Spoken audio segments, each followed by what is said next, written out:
बाहर ले रही है सब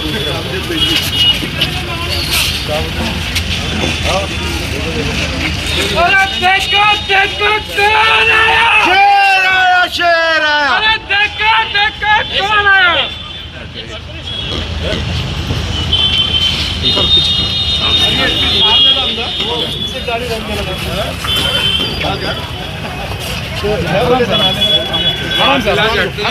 भाई मुसाफा करके हटते जाओ यार, बात हो गया यार, पुराने फोटो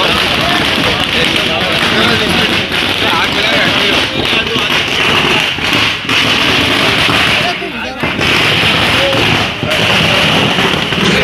गाड़ी है पीछे, गाड़ी है, गाड़ी पीछे।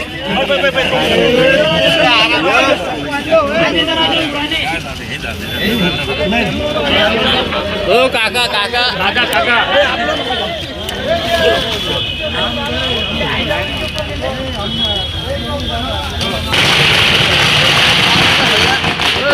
क्या करेंगे, धक्के पीछे कर दे रहा।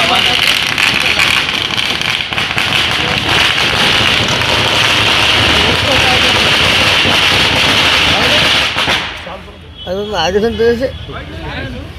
आगे यार, वो आगे आगे शासन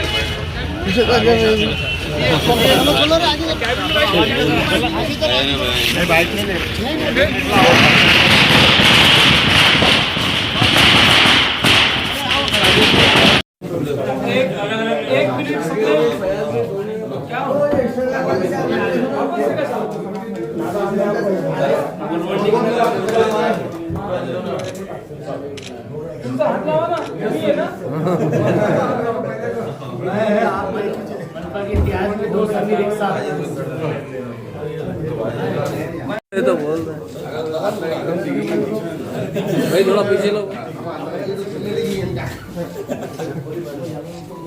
एक मिनट फोटो फ्रेम में भी नहीं है गुलमंडी के नगर से। एक मिनट अखिल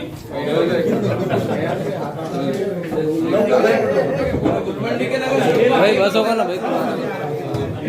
चलिए पहले आप एक मिनट नीचे करता हूँ। सॉल्व हो गया तो उधर से उधर से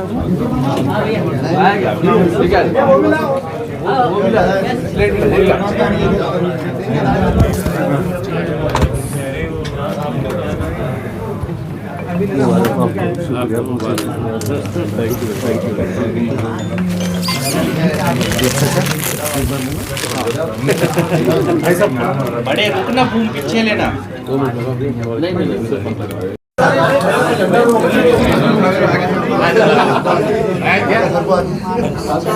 लोटो मत ना भैया, लोटो मत।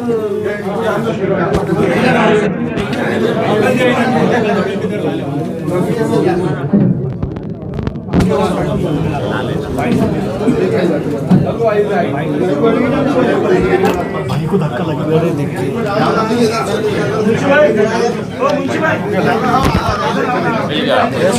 आपका नेटवर्क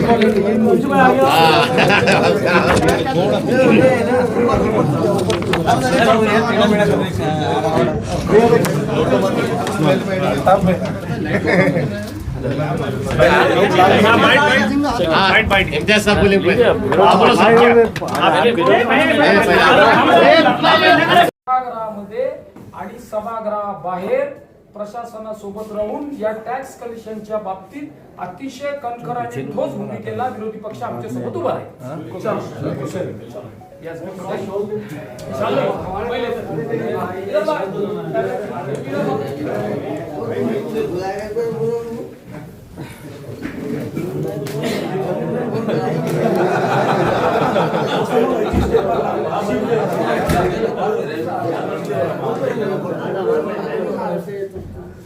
देतो कोई कहता नहीं मैं तुम्हारे को भगाने वाला है सबको मैं औरंगाबाद विकास के लिए हम ऐसा ही ना वो सब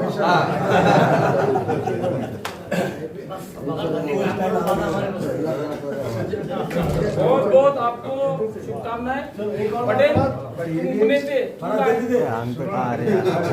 दोस्त का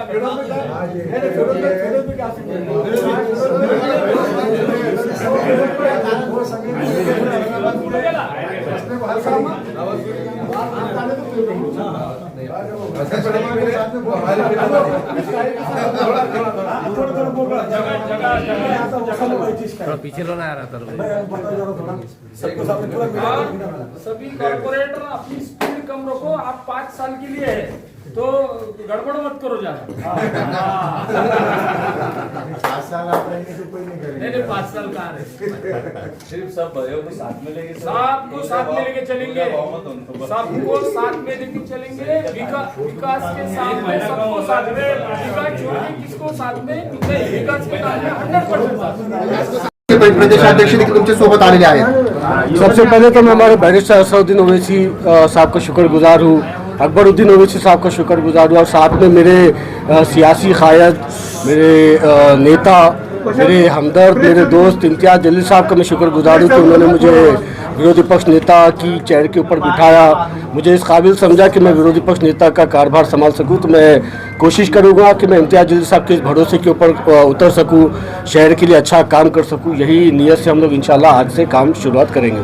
सगळ्यात महत्त्वाचे कोणते 5 मुद्दे तुमच्या समोर असणार आहेत? सबसे पहला मुद्दा साहब पानी का ही है कि पानी की लाइन जो शहर के अंदर डाली जा रही है, या जो पानी की टाँकियाँ, कई सारे पानी की टाँकियाँ ऐसे हैं जिनका 12 से 16 महीने के अंदर वो टाँकियाँ कंप्लीट हो जानी चाहिए थी, मगर आज 3.5 साल हो जाने के बावजूद भी वो पानी की टाँकियाँ कंप्लीट क्यों नहीं है, उसका रिव्यू लिया जाएगा। और जल्द से जल्द हमारे शहर को जो है तो रोज़ाना पानी किस तरीके से मिले, इसके ऊपर जो है तो प्राथमिकता से हम लोग काम करेंगे।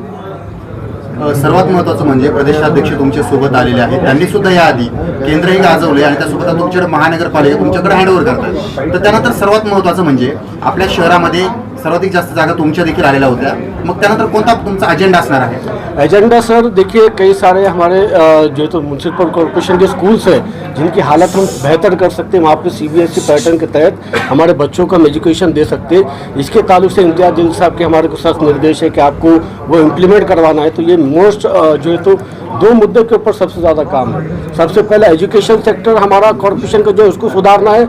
दूसरा जो है तो हमारा जो म्यूनसिपल कॉरपोरेशन का कई सारे जो है तो ऐसे इलाके हैं जहाँ पर हम लोग नए जो है तो ग्राउंड बना सकते हैं, नए जो है तो हम गार्डन बना सकते हैं, नए जो है तो हमारी लेडीज़ के लिए हम लोग जो है तो वहाँ पे वॉकिंग प्लाजा वगैरह बना सकते हैं। कई सारे ओपन लैंड्स हैं जिनको हम लोग बहुत जल्द जो है तो उसको आइडेंटिफाई करके ये मुद्दा हल करेंगे। और साथ में जैसे कि बताया, पानी का जो मुद्दा है वो तो सबसे असल है, उसके ऊपर सबसे ज़्यादा काम करने की ज़रूरत है। जनता ने बहुत बड़ा भरोसा किया आप पर, कैसे खड़े उतरेंगे आप?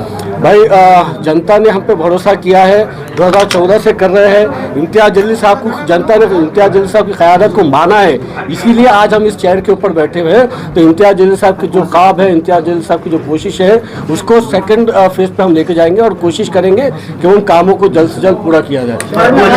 पलीकडच्या बिल्डिंग मध्ये सुद्धा समीर आहे, या बिल्डिंग मध्ये सुद्धा समीर आहे, दोघांचा ताळमेळ कसा राहणार आता? भाई ये समीर शहर के अंदर इम्तियाज़ जलील साहब की क़यादत में डेवलपमेंट के ऊपर बात करने के लिए आया है, डेवलपमेंट के मुद्दों को सॉर्ट करने के लिए आया है, कॉरपोरेशन का रेवेन्यू किस तरीके से बढ़ाया जा सके इसके ऊपर फोकस करने के लिए आया है। और ये समीर शहर के अंदर अमन चाहता है, और ये समीर चाहता है कि शहर के अंदर विकास हो और सबका विकास हो, किसी एक जो तो समाज का ना हो, किसी एक एरिया का ना हो, बल्कि पूरे शहर का विकास हो। और ये समीर उस विकास के लिए प्रतिबद्ध है और इंशाल्लाह उसके ऊपर काम करेंगे। और दूसरा समीर भी यही सोच रखकर काम करा तो बेहतर है, नहीं करेंगे तो फिर।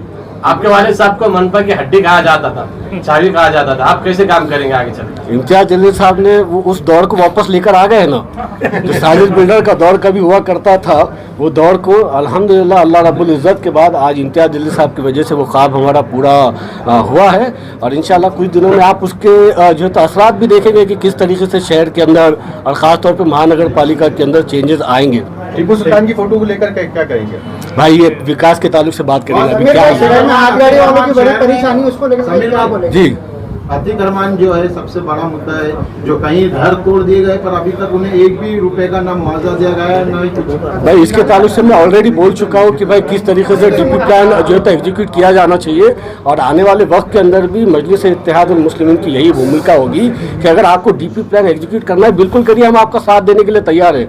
मगर कब ये डीपी प्लान आप एग्जीक्यूट कर सकेंगे? अगर आपको कोई रोड का काम करना है, वहाँ पे आपको पूरे घर तोड़ना है, तो बिल्कुल अगर वो डीपी प्लान के तहत है हम आपका साथ देने के लिए तैयार है, बशर्ते पहले वो रोड आप जब जहाँ जा रहे हैं घर तोड़ने के लिए उस रोड का आप हमारे को जो है तो वर्क ऑर्डर बता दीजिएगा कि ये टेंडर फ्लोट हुआ है, फला शख्स ने टेंडर लिया है और आज हम तोड़ेंगे और कल तुरंत जो है तो वहाँ पर रोड बनने वाला है। इस स्थिति में बिल्कुल हम आपका साथ देने के लिए तैयार हैं। देखिए इम्तियाज जलील साहब पिछले 10 साल से लगातार आवाज़ उठा रहे हैं औरंगाबाद के अंदर कि औरंगाबाद शहर में हॉकर्स जोन बनाए जाने चाहिए, मगर बार बार इम्तियाज जलील साहब की अपील के बाद भी कोई म्यूनसिपल आयुक्त ने ये हिम्मत नहीं किया कि औरंगाबाद शहर के अंदर जो तो हॉकर्स जोन बनाए जाए। इंशाल्लाह हमारी ये कोशिश होगी आने वाले वक्त के अंदर कि औरंगाबाद शहर के अंदर हॉकर जोन बनाया जाए, और हॉकर जोन बनाने के बाद में ही इन जो है तो हाथ गाड़ी वालों को जो रोजगार कर रहे हैं उनको हटाया जाए। पानी, कचरा, हेल्थ सेक्टर, बर्थ सर्टिफिकेट, इसके बारे में आप क्या कहें? भाई पानी के ताल्लुक से मैं आपको बता चुका कि वो हमारी प्रायोरिटी है। कचरे के ताल्लुक से भी हम ये कोशिश कर रहे हैं कि भाई उसके ताल्लुक से अवेयरनेस हमारे ओल्ड सिटी के अंदर लेके आया जा सके। इसके अलावा जो है बर्थ सर्टिफिकेट का जो इशू है, डेथ सर्टिफिकेट का जो इशू है, देखिए मैं पहले भी ये कह चुका हूँ कि एक जो है तो बेवकूफ़ आदमी, एक जिसके वायरल वीडियोस जो है तो पूरे मुल्क के अंदर, पूरी दुनिया के अंदर फैले, ऐसा गलीज शख्स हमारे म्यूनसिपल कॉर्पोरेशन के अंदर आता है और अधिकारियों को डांट डपट करके ये कहता है कि ये आपकी गलती की वजह से ये फला जो है तो बर्थ सर्टिफिकेट्स ऐसे इशू हुए हैं। तो मेरा म्यूनसिपल कॉर्पोरेशन के एडमिनिस्ट्रेशन से ये कहना है कि कोई एक शख्स आके आपकी काबिलियत के ऊपर आवाज़ उठाता है, आपको ये बताते हैं कि नहीं आप गलत है और मैं सही हूँ, तो आपको जो है तो खुद की जो है तो सेल्फ रिस्पेक्ट को खड़ा करने की ज़रूरत है और ऐसे किसी शख्स के ऊपर यकीन ना करते हुए जो कानूनी तौर पे सही है वो करने की ज़रूरत है। इसके साथ में जो बर्थ सर्टिफिकेट के ताल्लुक से नए नॉर्म बनाए गए हैं, जो एक आदमी अगर कोई हमारे बच्चे का बर्थ सर्टिफिकेट बनाने के लिए आता है तो उसको बार बार जो तो बाहर जाना पड़ता है, फॉर्म ऑनलाइन भरने के लिए बाहर जाना है, फिर वापस आना है, अधिकारी को फॉर्म बताना है, फिर फीस भरने के लिए बाहर जाना है, फिर वापस अंदर आके अधिकारी को बताना है। तो ये सारे जो है तो एक विंडो हमने ओपन करना चाहिए जहाँ पर ये सारा प्रोसेस एक ही जगह के ऊपर हो, ना कि किसी वालिद को जो है तो उसका फॉर्म भरने के लिए कॉर्पोरेशन के बाहर जाना पड़े।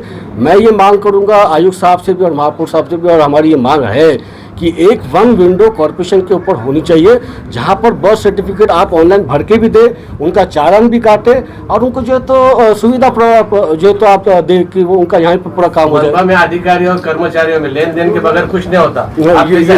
ये सारी बातें नहीं है। कर्मचाऱ्याचा मृत्यू झाला, अवैध होर्डिंगमुळे एका कर्मचाऱ्याचा मृत्यू झालाय, तर त्या प्रकरणामध्ये प्रशासन सत्ताधारी पक्षाच्या लोकांवर गुन्हे दाखल न करता त्यांना पाठीशी घालण्याचा प्रयत्न करतात। मैं खुद हमारे उस भाई के घर पे जाके आया हूँ, उसका जो देहांत हुआ है वो बड़ा दुखदेही है, ऐसा नहीं होना चाहिए। मगर मुझे ये भी पता चला है कि एफआईआर दाखिल की गई है जिसकी होर्डिंग बनाई थी, वो जिसका बैनर था उनके ऊपर जो एफआईआर दाखिल की गई है, जबकि एफआईआर उनके ऊपर दाखिल करना चाहिए था जो आग बंद करके बैठे थे जब वो होर्डिंग लगाई गई। वहाँ पे वो होर्डिंग लगाई गई, आग बंद करके बैठे, जब वो हमारा लड़का जाकर वो होर्डिंग निकाल रहा है तो उसको सुविधाएं क्यों नहीं दी गई, उसको जो है तो उसकी लाइफ सेविंग इक्विपमेंट्स क्यों नहीं दिए गए, जब पता था आपको कि वो डीपी के पास है तो पहले वो डीपी बंद क्यों नहीं की गई। मैं तो इस बात की भी मांग करूंगा कि जिन अधिकारियों ने वो होर्डिंग को देखकर आग बंद करके बैठे थे उनके ऊपर भी एफआईआर दाखिल होना चाहिए और उनके ऊपर भी सख्त से सख्त कार्रवाई होनी चाहिए। और मैं इस बात के ऊपर जो है तो सहमत हूँ कि औरंगाबाद शहर के अंदर कोई भी इलीगल होर्डिंग कहीं भी लगनी नहीं चाहिए और जो लगती है उसके ऊपर कार्रवाई की जानी चाहिए। जो होर्डिंग की वजह से हादसा हुआ है वो सत्ताधारी पार्टी भाजपा का, किसी की भी रहो भाई, किसी की जान से बढ़ के कोई ना सत्ता है ना कोई विरोधी है भाई, जान सबसे ज्यादा अहमियत की है। आज हम विपक्ष में है, कल कहीं और रहेंगे, ये हम लोग आते जाते रहेंगे, मगर किसी की जान के ऊपर अगर बात आती है तो उसको सीरियसली लिया जाना चाहिए। एक और बात, पहली जनरल बॉडी के अंदर मजलिस इत्तेहादुल मुस्लिमीन ये मांग करने वाली है कि औरंगाबाद शहर के अंदर, औरंगाबाद शहर हद्दी के अंदर जितने भी देशी दारू की दुकानें हैं या और शराब के अड्डे हैं वो सारे हमारे शहर से बाहर किए जाने चाहिए। ये मांग, ये एजेंडा में हमारा आने वाला है, आप आयुक्त साहब को और महापौर साहब को बता दीजिएगा। Thank you. तुम्ही स्वतः उपस्थित होतात आणि शुभ आशीर्वाद देखील दिला गेला। या दिवसासाठी आम्ही सगळे MIMचे लोकांनी जे प्रयत्न केले होते, लोकांनी जे विश्वास दाखवला होता MIM पक्षावर, 33 कॉर्पोरेटर्स निवडून आले होते आणि आज हे विरोधी पक्ष नेत्याचा बहुमान आम्हाला मिळालेला आहे. समीर साजिद बिल्डर अनेक वर्षापासून आमचे एक सक्रिय कार्यकर्ते, खूप त्यांनी मजलिससाठी MIMसाठी परिश्रम घेतलेले होते आणि त्यांना हे संधी देण्यात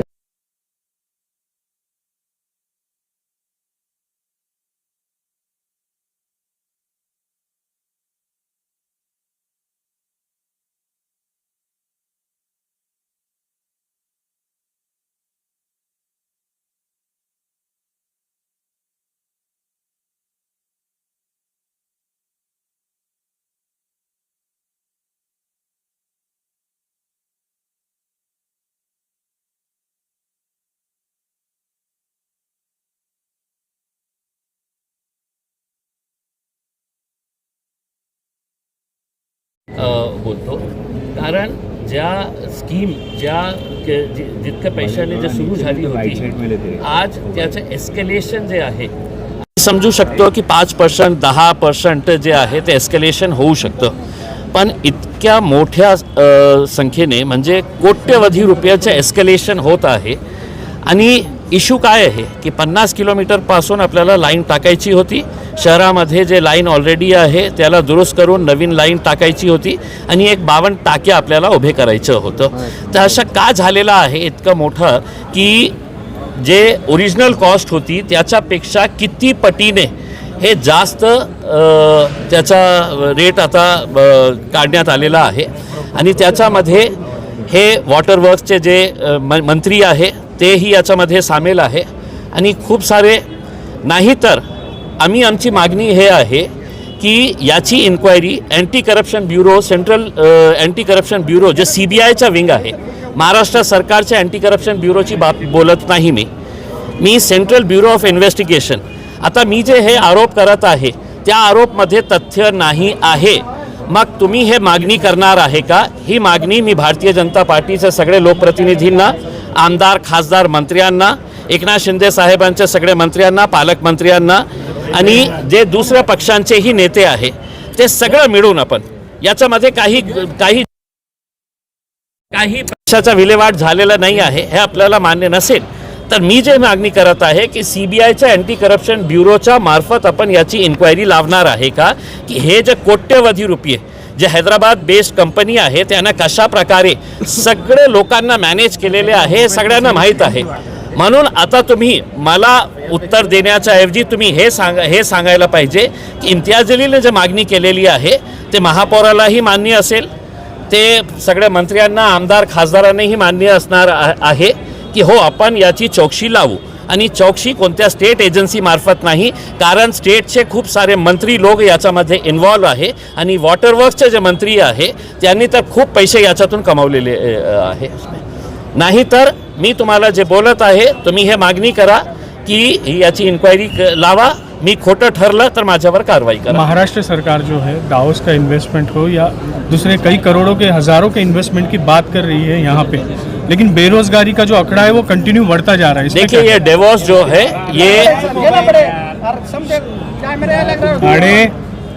ये डेवोस के अंदर जितना मंत्रिमंडल जाता है, मुख्यमंत्री जाते हैं, वहाँ पे अगर देखेंगे कि जो हमने इतने लाख करोड़ रुपए के हमने है तो एग्रीमेंट साइन किए हैं, ये कौन से एग्रीमेंट होते हैं?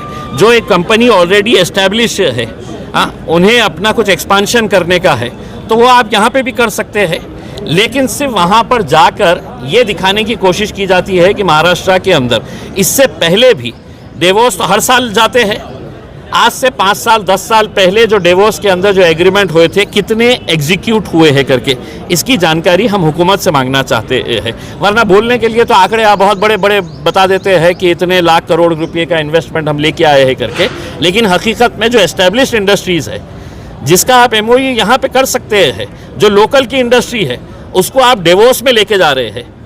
समझ लीजिएगा, एक स्थानिक इंडस्ट्री का जिसका आप एग्रीमेंट है तो यहाँ पे कर सकते हैं, लेकिन उसको आप प्लेन का टिकट देके है तो डिवोर्स लेके जा रहे हैं और कह रहे हैं कि अब तुम्हारा एग्रीमेंट, हम दोनों के एग्रीमेंट जो है हम वहाँ पे बैठ के करेंगे, ताकि हम दिखा सके की हमने इतने लाख करोड़ रुपये के इन्व्हेस्टमेंट लाए हैं. जलील सर, महायुती सरकार जे आहे ते एक हालचाल करते, म्हणजे त्यांचा एक निर्णय होणार आहे, तो म्हणजे लव जिहाद विरोधी कायदा आणण्यासंदर्भात. ना आम्ही स्वागत करेल त्याचं. बरं, आम्ही स्वागत करेल. तुम्ही कायदा कशासाठी आणणार आहे की बळजबरीने कोणी लग्न करू शकत नाही, याचं आम्हीही समर्थन करणार आहे. पण तुम्ही प्रेम करण्यासाठी थांबवणार आहे का कायदे आणून? की कोणताही मुला कोणत्याही जातीचा असेल तर ती कोणत्याही जातीच्या मुलीसोबत ते प्रेम करू शकत नाही. आणि समजा इंटरकास्ट ते त्यांचं प्रेम झालं आणि त्याच्यानंतर ते लग्न करत आहे, स्वखुशीने लग्न करत आहे, तर जगातला कोणत्याही कायदा त्यांना थांबवू शकत नाही. हे अशा प्रकारचे घाणेरडे मुद्दे आणून ते मुख्य मुद्दे जे आहे त्याला भटकवण्याचा प्रयत्न हे करत आहे बरं, ते सरकार. आपण पाहतोय ज्या ठिकाणी सर्व कारभार चालतो, मंत्रिमंडळ जिथून चालतं, तर त्या ठिकाणी लाच घेताना नरहरी झिरवळ यांचे अतिशय जवळचे कर्मचारी आढळलेले होते. त्यानंतर अशा काही घटना ज्या आहेत त्या इतर काही म्हणजे छोटी मंत्रालय महानगरपालिकेत सुद्धा घडू शकतात किंवा असं होऊ शकतात. बहुतेक त्यांचे जे पक्षातले मोठे नेते आहे त्यांना ट्रेनिंग दिली नसेल की बाबा पैसे खायचे असेल तर मंत्रालयामध्ये आणू नये. पैसे खायचे असेल तर कोणत्या हॉटेलमध्ये बोलवा, तुमच्या घरीमध्ये पैसे पाठवा, हे ट्रेनिंग द्यायला पाहिजे आहे. त्यांच्याकडे खूप सीझन्ड असे भ्रष्टाचारी लोक आहे की त्यांनी नरहरी झिरवळला सांगितलं असते की बाबा कशाला तू मंत्रालयामध्ये पैसे घेतलं, आम्ही तुम्हाला सांगतो ना कुठे कुठे पैसे घ्यायचं असतं. तर आम्हाला काही आश्चर्य वाटत नाही आहे. एक बिचारा पकडलेला आहे, सगळे लोक तसंच आहे. हे अर्थसंकल्पीय अधिवेशन होते, त्याच्यातून तुम्हाला काय अपेक्षा आहेत सरकार? नाही, काय आहे की दुर्दैव हे आहे की हे अर्थसंकल्प जे आहे अजितदादा दरवर्षी ते प्रस्तुत करायचे, आज ते नाही आहे. महाराष्ट्र सरकारला आम्हाला एकच प्रश्न विचारायचे आहे की तुम्ही अर्थसंकल्पामध्ये मोठे मोठे आकडे सांगणार आहे, तुम्ही आम्हाला हे सांगा की महाराष्ट्रावर कर्जाचा बोजा किती आहे. आणि हे जे लाडली बहीण किंवा तुमचा जे लाड सुरू आहे फक्त मतांसाठी, मतांच्या लालसासाठी तुम्ही हे सगळं जे लाड करत आहे त्याचा बोजा महाराष्ट्राची जे ट्रेजरी आहे, महाराष्ट्राचे जे बँक बॅलन्स आहे त्याच्यावर किती परिणाम होत आहे याचा आकडे तुम्ही दाखवा. पण असं जरी असलं तरी या लाडक्या बहीण योजनेवर कोणताच परिणाम होणार नाही किंवा ती बंद होणार नाही असं ते फडणवीस म्हणतात. पण ग्रॅज्युअली तुम्ही सांगा ना आम्हाला की किती लोकांचं, हजारोंच्या संख्येने नाही लाखोंच्या संख्येने त्याचा आकडा ते कमी करत आहे. म्हणजे निवडणूक आली तर सगळे बहीण त्यांचे लाडली होते, निवडणूक संपल्यानंतर जिंकल्यानंतर इतके लाख लोक आम्ही कमी करत आहे, तुम्हाला आता पैसे देणार नाही आहे करके. मग तर फक्त पैसे बंद करणार आहे का त्यांच्यावर FIR ही करणार आहे? कारण ते पैसे जे आहे ना ते देवेंद्र फडणवीसच्या खिशातून गेलेले नाही आहे, एकनाथ शिंदेच्या खिशातून गेलेले नाही आहे, ते माझ्या आणि तुमचा पैसा आहे. टॅक्स आम्ही जे भरतो प्रामाणिकपणे ते आमचा पैसा आहे, कोणीतरी असंच लाटून घेतलेला आहे.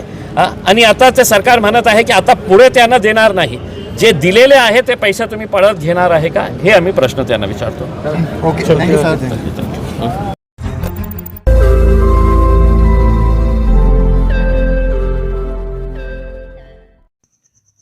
रोज नई खबरों को देखने के लिए हमारे औरंगाबाद समाचार चैनल को सब्सक्राइब कीजिए और नोटिफिकेशन पाने के लिए हमारे बेल आइकन को दबाइए ताकि हर खबर की नोटिफिकेशन आपको मिलती रहे.